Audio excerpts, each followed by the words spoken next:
नमस्कार दोस्तों, मैं हूं आपका सरकारी बाबू और आज हम बात करने वाले हैं एक बड़ी खबर के बारे में, 8th पे कमीशन और उसमें होने वाले संभावित बदलाव। जी हां, एनसीजेसीएम ने सीधे प्रधानमंत्री जी को पत्र लिखकर कुछ बड़े डिमांड्स रखे हैं। आखिर क्या हैं ये डिमांड्स और कितना असर पड़ सकता है हम जैसे सरकारी कर्मचारियों पर? चलिए शुरू करते हैं। दोस्तों, एनसीजेसीएम यानी नेशनल काउंसिल स्टाफ साइड ने पीएम मोदी जी को एक ऑफिशियल लेटर लिखा है और उन्होंने एक नहीं बल्कि कई बड़े बड़े मुद्दे उठाए हैं। सबसे बड़ा मुद्दा 8th पे कमीशन के टर्म्स ऑफ रेफरेंस को अमेंड किया जाए। जी हां, टीओआर में कुछ क्लॉजेज ऐसे हैं जो एम्प्लॉइज के फेवर में नहीं दिख रहे। सबसे पहला सवाल, टीओआर में एक बहुत ही इंपॉर्टेंट क्लॉज होता था, स्टेक होल्डर्स की एक्सपेक्टेशंस। ये क्लॉज 7th सीपीसी में था, 6th सीपीसी में था, लेकिन 8th सीपीसी के टीओआर में इसको हटा दिया गया है।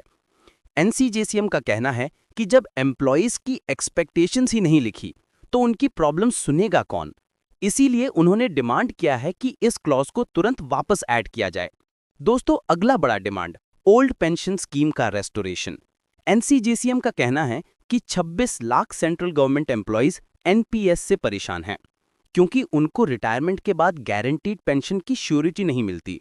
उनका कहना है कि सरकारी नौकरी का सबसे बड़ा बैकबोन ही पेंशन होता था, और जब पेंशन ही अनसर्टेन हो गई तो रिटायरमेंट के बाद की जिंदगी बहुत मुश्किल हो सकती है।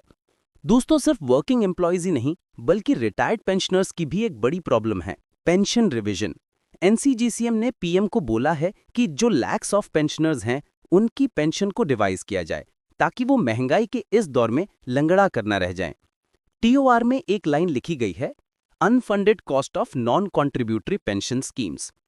एनसीजीसीएम का कहना है कि ये लाइन ये दिखाती है कि पेंशन एक बोझ है, पर भाई एम्प्लॉय ने 30-35 साल सेवा दी तो उनकी पेंशन कोई बोझ नहीं, उनका अधिकार है। इसीलिए उन्होंने इस लाइन को हटाने की डिमांड की है।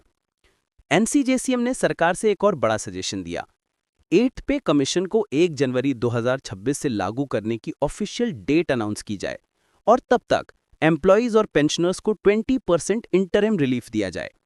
यानी कि अगले कुछ महीनों में सैलरी में एक्स्ट्रा 20% का टेम्परेरी रिलीफ मिल सकता है अगर सरकार मान लेती है तो। दोस्तों, हम सब जानते हैं कि महंगाई रोज बढ़ रही है। घर का खर्चा हो या बच्चों की फीस, सब कुछ महंगा हो रहा है। ऐसे में पेंशन और सैलरी स्ट्रक्चर का सही होना बहुत जरूरी हो जाता है। इसीलिए एनसीजेसीएम का लेटर एम्प्लॉइज और पेंशनर्स के लिए एक स्ट्रांग होप है। अब सरकार क्या करेगी? क्या टीओआर में बदलाव होगा? क्या ओपीएस वापस आएगी? ये सब तो अगले कुछ हफ्तों में पता चलेगा। लेकिन एक बात तय है, एम्प्लॉइज की आवाज अब पीएमओ तक पहुंच चुकी है और अगर प्रेशर बढ़ता रहा तो बदलाव होना बिल्कुल मुमकिन है। दोस्तों, आपको क्या लगता है, 8th पे कमीशन में क्या सच में बड़े चेंजेस आ सकते हैं? क्या ओपीएस वापस आनी चाहिए? कमेंट करके जरूर बताना। और हाँ, वीडियो को लाइक करो, सब्सक्राइब करो और बेल आइकन दबा दो ताकि सरकारी बाबू के अगले अपडेट्स आप तक तुरंत पहुंच जाएं।